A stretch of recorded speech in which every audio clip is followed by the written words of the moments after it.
Hello friends, welcome to Databricks video tutorials. In this video, I am going to give you information about clusters. So what is cluster and types of available clusters and what is Databricks runtime and other options. So in Databricks, if you want to process anything, copying data or processing data or running any code, we need a particular cluster or computation is required. So a cluster is a set of computation resources and configurations which you run notebooks or jobs in Databricks. So majorly if you look at a cluster, so there are, when you are creating a cluster, you can find two types of modes. One is a standard cluster, another one is high concurrency cluster. If you look at the major differences between standard and high concurrency clusters, standard clusters we will use for normal data engineering process like scheduling jobs and development as well. So this will support for all languages Python, R, Scala, SQL.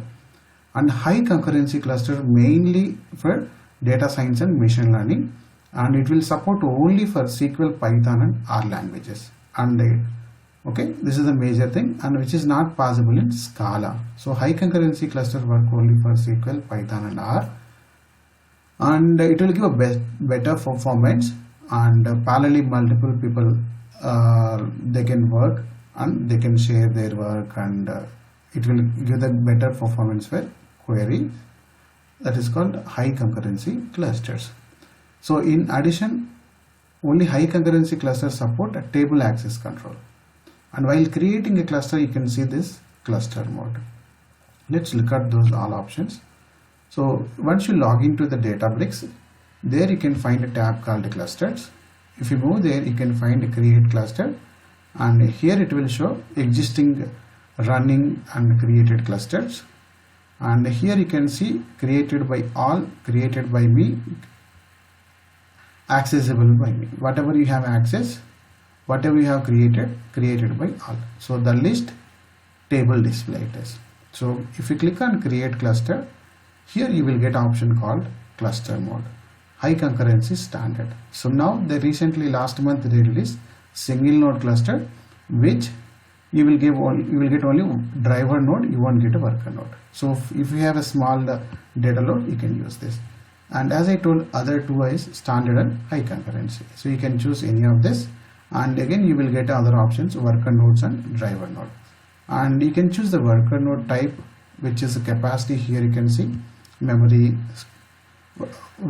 cores and DPS.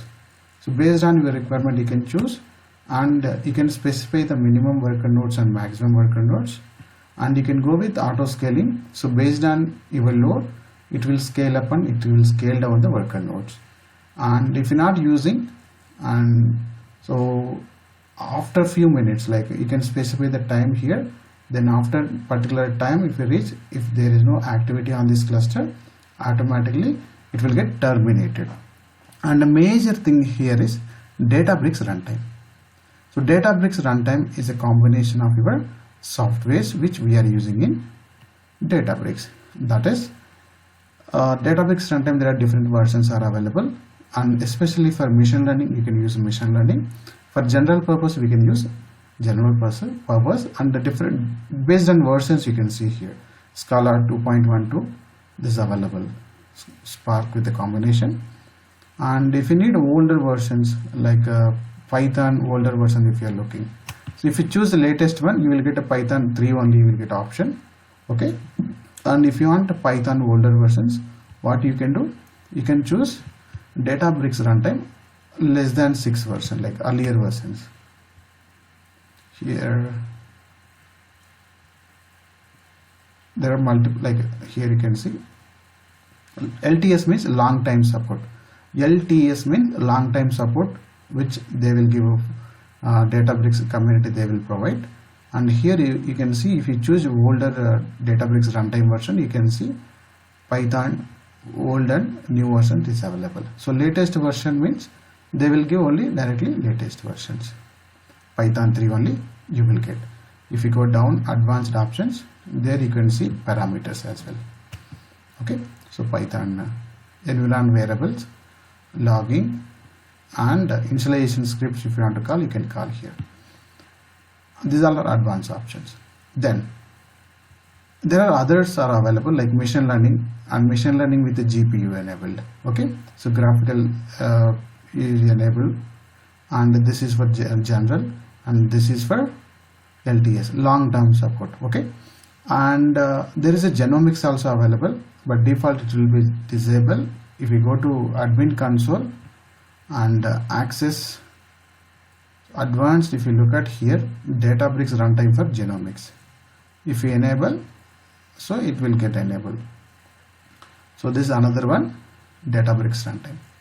So while creating cluster, you can choose any of based on your requirement, based on your workload you can choose, and the cluster mode also, high concurrency, standard and single. So once cluster is, you can provide name, user defined name, any name. Once you create a cluster, then you can use this cluster. So this I'm using a community free trial, so I cannot create more than one cluster here. So I have already created one cluster. I will show existing cluster.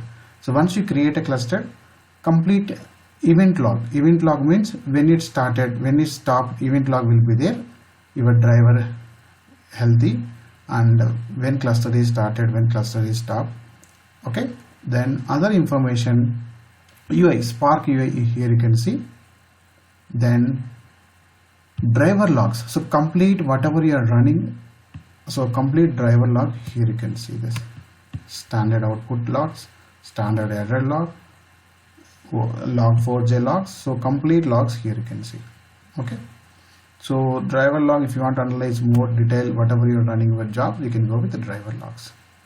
Then if you want to go with the libraries, you can configure libraries. You can search any repository and you can configure here.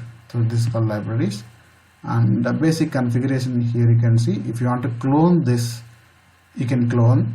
There is an option called the clone. A restart, you can restart. For example, you have done some updates, edit, if you want to restart, you can restart. And terminate, if you want to stop this, you can terminate, and later if you need, again you can start this. And edit also, here you can see edit option, changing the runtime, and other options also here you can see. Okay, so these are available options in Databricks cluster. And this complete configuration, if you want to get in a JSON format, you will get in JSON format. You can copy this. Okay, so these all are available options in Databricks cluster. You can create it, you can clone it, you can restart it, you can terminate it, you can delete it. If you don't need, you can delete it. If you're not using, you can terminate, later you can start. So it is stopping, you can go to event log, there you can see. Okay, driver is healthy, cluster terminated by, started by, again it is starting. So clone, so it can be created another one based on this configuration. Sometimes if you want to use the same configuration with another cluster, you can go with the clone option. And if you don't need in future, just you can go with delete cluster.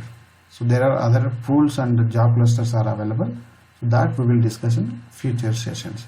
So thank you for watching my videos. Thank you very much. If you like this video, please subscribe my channel, and thank you very much.